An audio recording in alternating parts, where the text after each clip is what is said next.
Hey guys, what's up? Sorry this is a long time coming. I wanted to bring you guys a quick video with my updated list after the post-ban and suspended announcement that came out January. Well, it came out a little before that, but went into effect January 30th. Just my thoughts on that and where I am moving forward with Weathervane. For those who don't know, Amulet of Ice and Hypothermia were banned. This was in effort to knock Icelander down a few pegs. Amulet of Ice was, meant to slow her down in some of the more control matchups, and Hypothermia was meant to slow her down again in some of the aggro matchups. Hypothermia isn't that big of a deal. Losing Hypothermia isn't that big of a deal in this deck. I found that, I'll get into it in a little bit, but it was quite an easy slot in to just put to put Blizzard in instead. But Amulet of Ice did hurt. That was a very important card, crucial to the strategy of the Weathervane deck.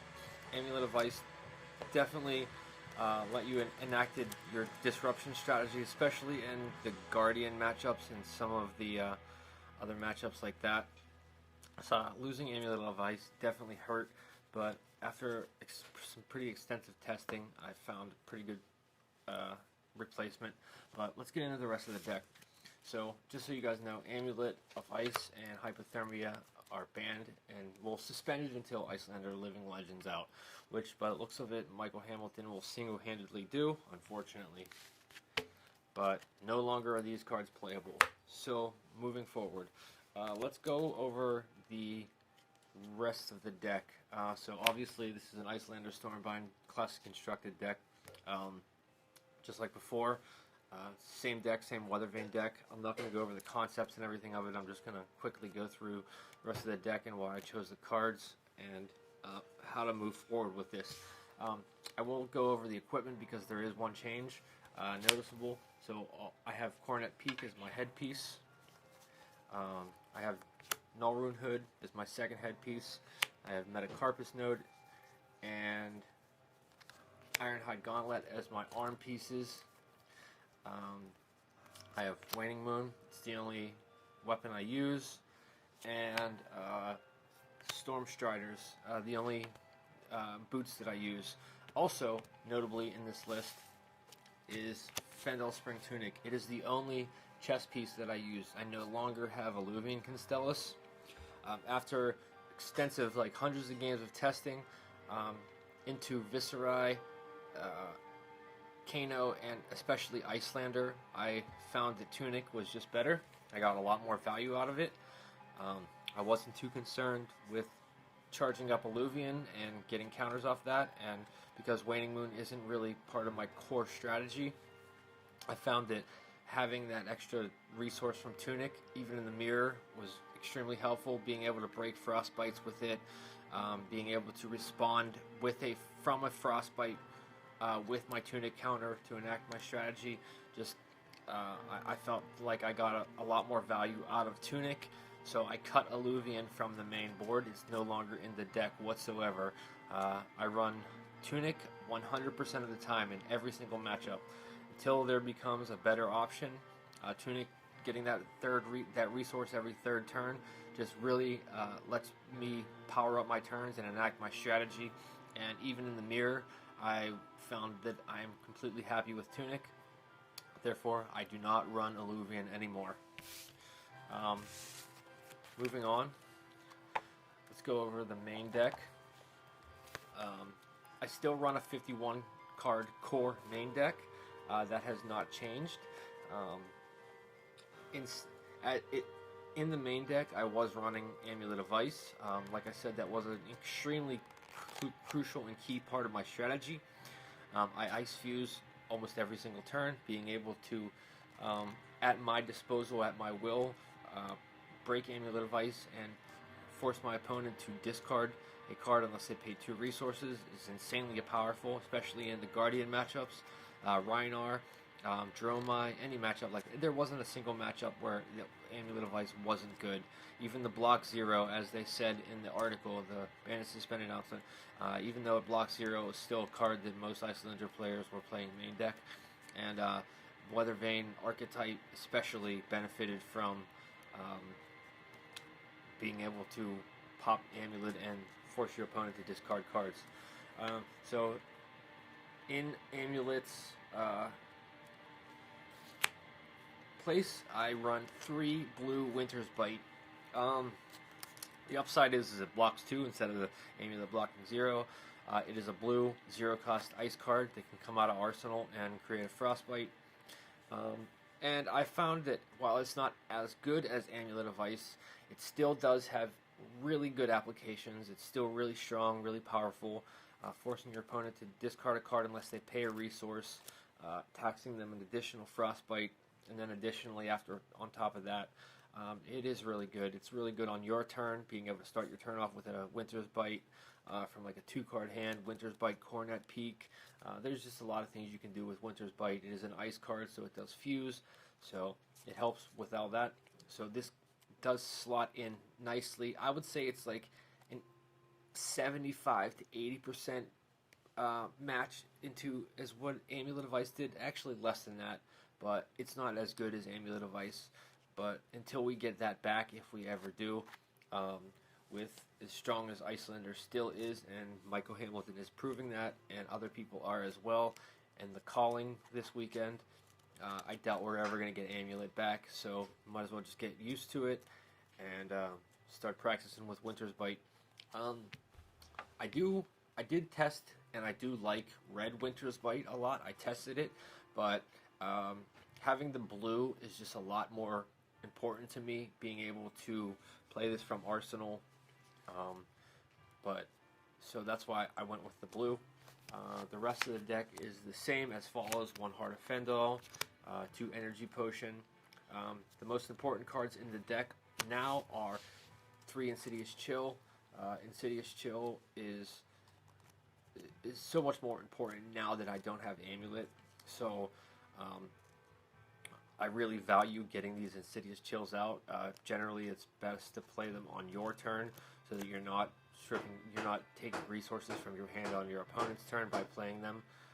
So it is that much more valuable now that we don't have Amulet. So I really appreciate Insidious Chill now. Next, we have 3 Channel Lake Frigid, 3 Frost Hex, which this deck kind of revolves around Frost Hex. Getting Frost Hexes out, playing them at all costs. I don't block with them, but it is a 3 block if that ever really does come up. But generally you can get by with 2 Frost Hexes in a game. But being able to turn all your Frostbites and Disruption into damage on your opponent is just part of the core strategy. Then we have 3 Ice Eternal. This deck really capitalizes off of what Ice Eternal can do, much more than other Icelander decks. Being able to pair this with Weathervanes, and Ice Eternal doesn't care how it gets the Frostbites, only how many Frostbites your opponent controls. So Ice Eternal is super important to the strategy of this deck. It is also a blue block 3. Next, Cold Snap, and Polar Blast, 3 copies of each. Cold Snap is better than Polar Blast. Polar Blast is essentially textless, but what it does is it replaces itself when you play it from Arsenal. It creates a Frostbite, lets you draw a card, and you still have 2 resources left over if you pitch a blue, so that you can Waning Moon. So it's basically a 0 for 4, which is about as above rate as you can get, especially in this deck. So I run 3 copies of Cold Snap and 3 copies of Polar Blast in the main deck. Really good. Played on your turn, played on your opponent's turn from Arsenal. Get 2 resources and replace itself. Next we have the 6 cards in this deck, or the 3 cards in this deck that I think are the weakest, and that is Blue Aether Hail. And then we have 3 copies of Blue Frosting. They are block 3 ice cards. They're both blue. Frosting ekes out advantage over Aether Hail because it does cost 0, and playing things from Arsenal that cost 0 is where you want to be at in this deck. You don't want to be spending your own resources on your opponent's turn, so that's why the 0 cost cards are a lot more efficient, but it creates a Frostbite, deals an arcane damage. Aether Hail is really good into the Dromai matchup, being able to kill off some pesky dragons like Kyloria and things like that. Sometimes you need to bump it up with Metacarpus Node. But that's where Aether Hail really shines, is in the Dromai matchup. Other than that, it is just a blue block 3 ice card. It 99% of the time gets pitched. I don't put Aether Hail into Arsenal unless I absolutely have to. I don't want to be spending that resource on my opponent's turn.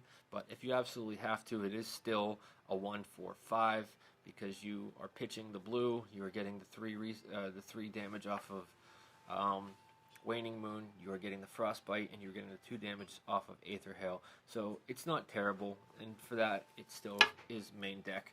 That hasn't changed. And lastly, we have the sideboard, and I will go, oh, sorry, we have the reds and the yellows. Sorry about that. I still do run 3 Aether Ice-Vein yellows, 3 Aether Ice-Vein reds. This card is goated. It's amazing. I mean, anybody who plays Icelander knows. Therefore, I do run the yellows and the reds. Not a lot of people run AB4, except for maybe Oldhim with Crown. So it's generally connecting and it's generally taxing. That's why I run the yellows. I don't run the blues. A lot of people are asking me why I don't run blue Aether Ice-Vein, is because I run into too much AB3, and for that matter, it doesn't really connect, and it's just a 3/4, 3 arcane, and that really isn't worth it to me. It does trigger chills and things like that, but it's just too easily blocked, and I just don't have the deck space for it. So that's why I just settled on the reds and the yellows. The yellows are just strong enough to be included in the main deck. The rest of the red spells, they're all Ice Fuse spells, as that's important, part of the strategy of this deck. But we have, going in order, we have 3 Encase.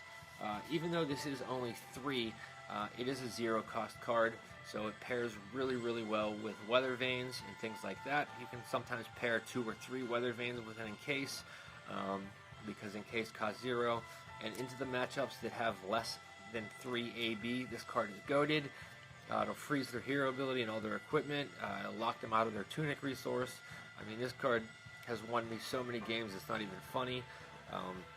Anybody who is silly enough to let this hit will regret it. Freezing everything does count as frozen cards for freezing point, so keep that in mind. If they let an Encase hit, they are going to regret it. So that is why it is strong enough to make it in the main board of this deck. Then we have Polar Cap, 3 copies of red Polar Cap. This is one of my favorite cards. It is 2 resources for 4 arcane with the on-hit of creating an additional Frostbite. It pairs extremely well with Weathervane.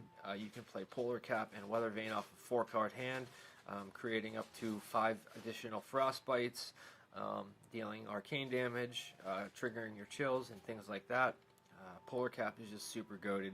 It's one of the best cards in the deck. It's a sleeper hit. I would never not play red Polar Cap, just because of how well it pairs with Weathervane off of a single blue pitch. It's just really, really good. Not a lot of people ever run AB4, like I said, so it's always going to connect. It's always going to give them at least 1 additional Frostbite. And into some of the aggro matchups, that 1 Frostbite can be devastating.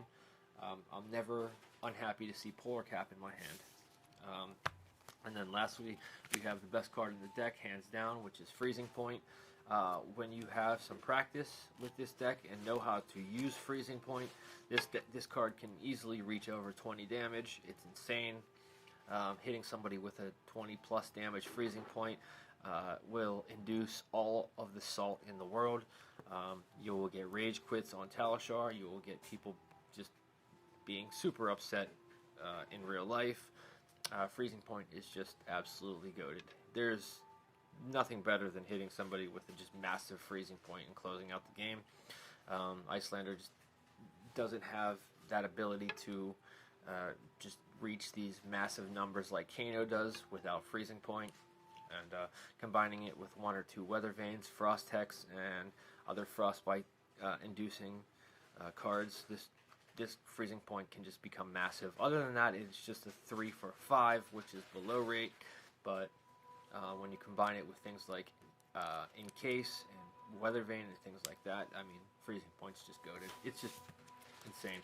It's the reason I wanted to build this deck. I wanted to exploit the shit out of freezing point. I knew I could, and part of the way I do that is with 3 red copies of Ice and Howl Weathervane and 3 yellow copies of Ice and Howl Weathervane. It costs 1, it's an ice card, it blocks for 2. The red says when you ice fuse, create 4 frostbites, and the yellow says when you ice fuse, create 3 frostbites. So, if you've watched my other video or seen any of my videos, you know how nutty Ice and Howl Weathervane can get.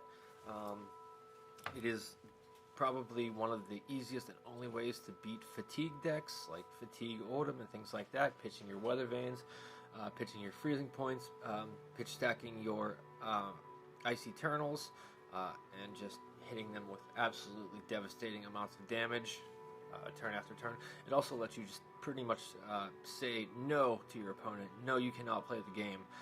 I am going to combine this with any of these fuse spells. I'm going to create a buttload of frostbites on you.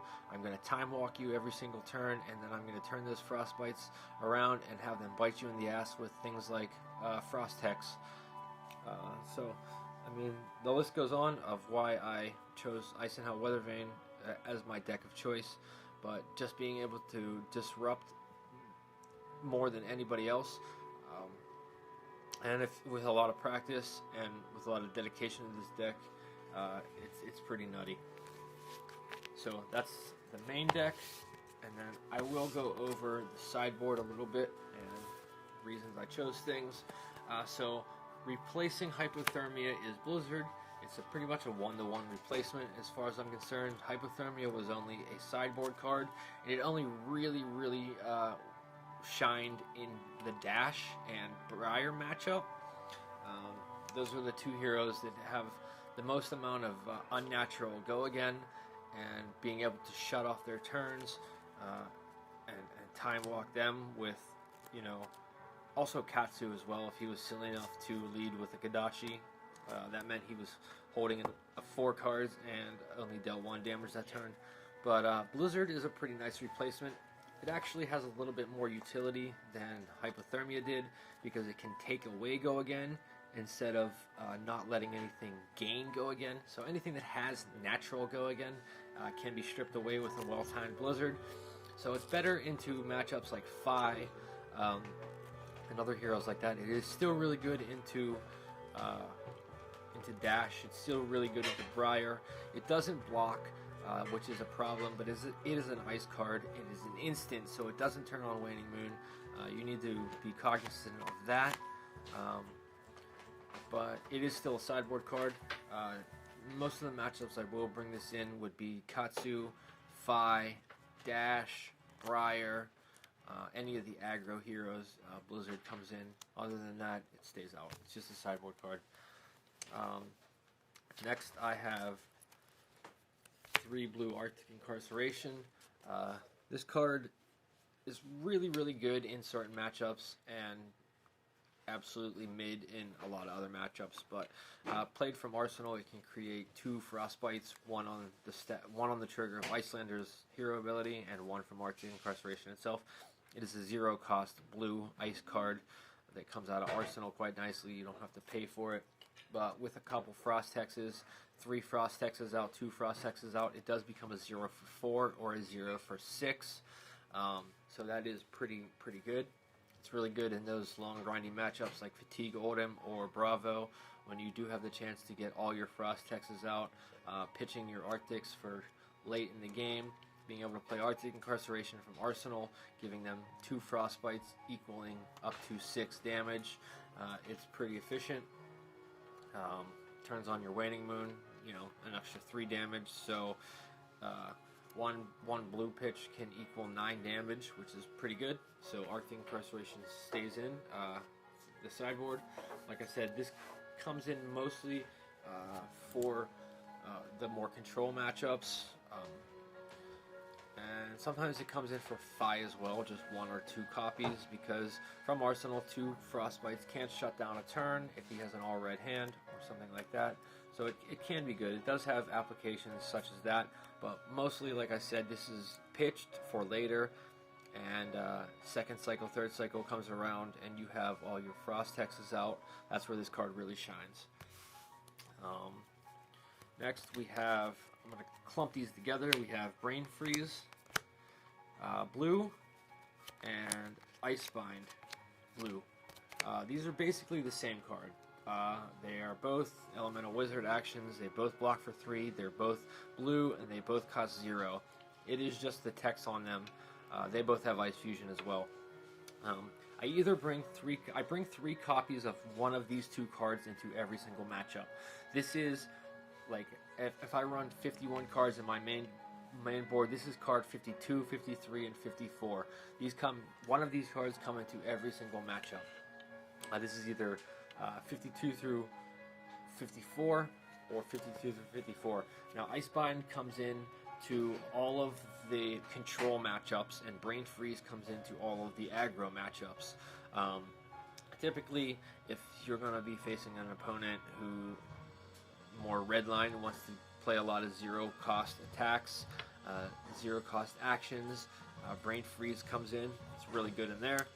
Being able to see your opponent's hand, get some information, and then strip a card from their hand, put it back on top of their deck. It's super powerful. But a lot of heroes that doesn't affect. Things like Dorinthia, Oldhim, Bravo, a lot of heroes like that where they're not running 0-cost cards. That's where Icebind comes in. But against like Dash and things like that, you're going to play Brain Freeze. Against all the other heroes, you're going to want to play Icebind. So see my sideboard guide that I had typed out, and it'll tell you exactly which is which, but you should be able to figure it out. It's pretty easy. These come into every single matchup. Next we have I want to call this the Dromai package, but these only come in for Dromai. It's 2 yellow Fendel's Fighting Spirit. This is the best popper in the game. It is a yellow pitch. It'll gain you a life. It'll pop a dragon. I don't ever attack with this card. It's not what this card is for. It's for popping dragons only, gaining a life, or pitching if you have it in your hand. That's why I run the yellows and not the reds. I don't care about the 6/7 or the 7/6. I do care about that extra pitch sometimes, where there's like a passing Mirage out and a lot of Chrome Eyes and a Mirror Guy and all that stuff. It does come in handy to be able to pitch it. It will, pay for Waning Moon, things like that. But if you find yourself, if you're playing this deck correctly, you shouldn't be needing to pop a lot of dragons. That's not what the point of this deck is. I have a very, very good win rate against Dromai. I very, very rarely lose against Dromai, and it's not for popping dragons. But sometimes it does come up, and that's why I only run 3 poppers in the deck. The third one being Nourishing Emptiness, but this card comes in for a lot more matchups than just Dromai. I'll talk about it in a minute. But the 2 cards that do come in for Dromai specifically are Fendel's Fighting Spirit. Like I said, it blocks, it pops, it pitches for 2, so it's pretty good. It gains you a life. Sometimes you need to have that extra reach to kill like Uvia or some of the big majestic dragons, and in that case you need to attack with Fendel's Fighting Spirit and kill the dragons. But that's why that's in the deck, and should only be played in the Dromai matchup. Next, we're going to talk about Nourishing Emptiness. Nourishing Emptiness is an insane card in this deck. The things this deck can do with an arsenal and 5 cards, essentially a 6-card hand, is borderline broken. If you are able to connect with a Nourishing Emptiness, you are in a really, really good position to win the game. I only bring this into matchups where I know that I'm going to be facing AB3, where they're not going to have the armor to block this. It will come in, and oftentimes it will be the last, card number 60 in the deck. Nourishing Emptiness is super good. Only decks that are going to run AB3, Bravo, Guardian, Rhinar, decks with or decks that have no armor. Like this comes in against Ranger, it comes in against Fi, it comes in against Katsu, because if they want to block it, you're going to either get a tunic or a mask or something, or a hood, or you're going to get something. You're going to get a crucial piece of equipment that they don't want to be blocking with, but if they're smart, they will block with it to not let this hit, because if Nourishing Emptiness hits, like I said, you are miles ahead of where you were the turn before. Having a 6-card hand is just, it enables things that you would just watch my videos to see what happens when Nourishing Emptiness hits. It's just crazy. But if you know you're going into a matchup where there's going to be a lot of defensive armor, don't bring Nourishing Emptiness in. It's just a red card that does nothing. Blocks 3, that's it. And you don't need a red block 3 in the deck. Like Warrior, Dorinthia, things like that. This card should not be in the deck, but it is card number 60 in the matchups where you can expect AB3 or no armor. It's good in the mirror. It's good against Kano. Yeah, enough set up on Nourishing Emptiness. It's great. I love it. Next, we have 3 copies of Expose the Elements, along with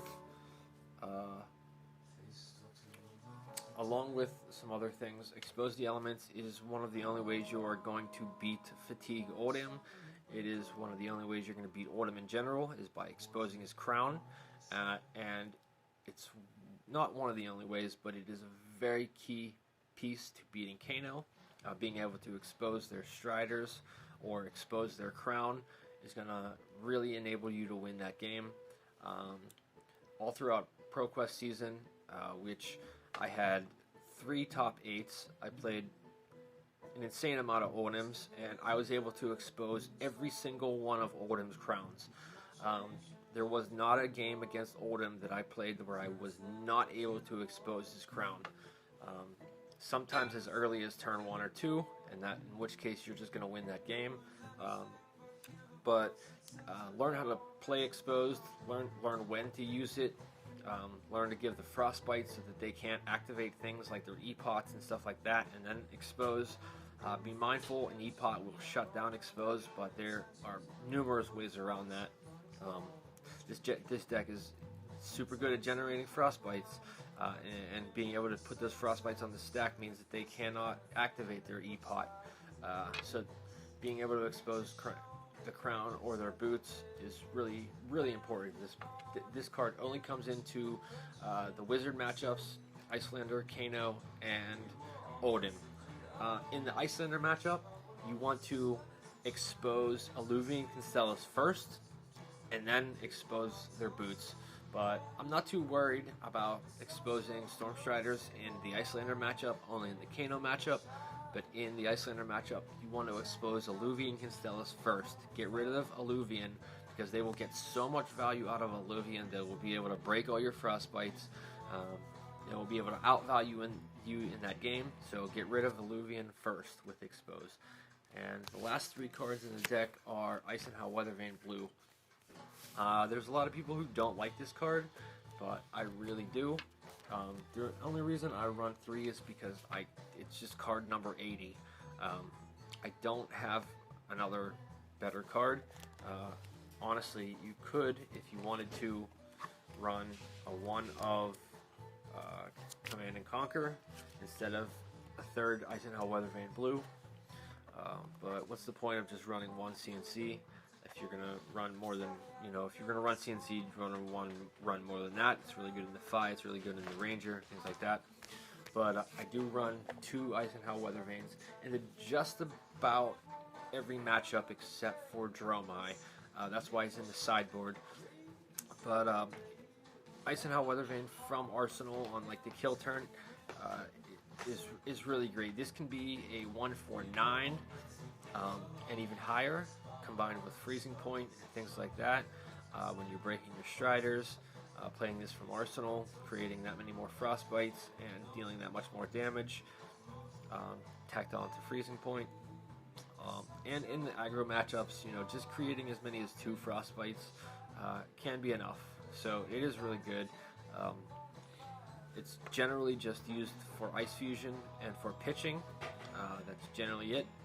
This card 99% of the time gets pitched, but if it does come up where you make it to second cycle, planting this in Arsenal and tacking it onto an Ice Eternal or a freezing point can just be game winning. I think I've showcased that in a lot of my videos, how to use Blue Ice and how Weathervane. I never bring in more than 2. The only reason there is a 3rd copy in here is because, like I said, it is just card number 80. I don't have a better replacement. It has a flex spot. If you want to put something else in there, feel free. I'm sure there are quite a few other things. I just don't need anything else. There is nothing I would rather have in the deck at this moment. But yeah, it is a flex spot. But yeah, I hope that clears up everything about the post-ban suspended adjustments that I've made to the deck. And if there's any questions or anything like that, you know where to reach me. Feel free. Alright, thanks guys, I'm out.